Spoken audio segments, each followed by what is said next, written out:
Currently, the EPA reports global carbon emissions to be at a staggering 12 billion metric tons, which is a dramatic increase since the early 1900s.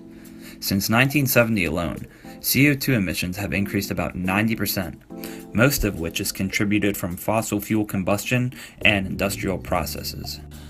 As nations continue to be industrialists, CO2 levels will continue to rise, especially in the countries of China, India, and the United States, where anthropogenic climate change is more of an issue.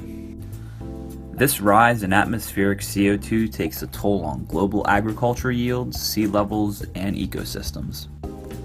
Sea level is projected to rise more than a meter over the next century and as much as 5 meters by 2300, if normal emission rates are continued. This would cause widespread coastal disappearance and erosion, along with saltwater intrusion. Important ecosystems like the coral reefs have already been damaged by the current CO2 levels. When ocean water becomes significantly warmer, around 30 degrees Celsius, algae begin to flee and cause the coral reefs to bleach and experience more stress.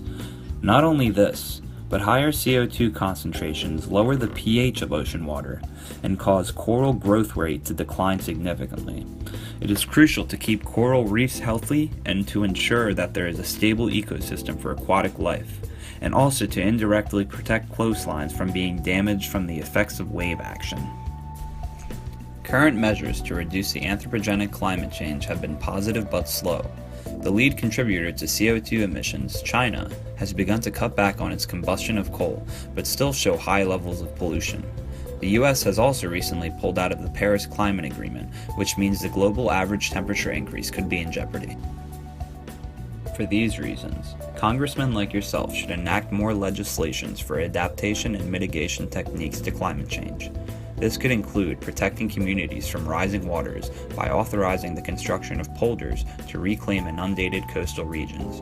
Furthermore, in order to tackle the issue of limited fresh water, incentives could be provided to companies that research and develop products for desalination. Rather than transporting fresh water to areas with less precipitation, investment in technology can be a more viable option.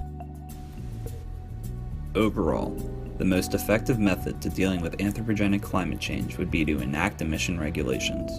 This mitigation approach will directly lower CO2 levels by putting tighter emission caps on production and transportation industries.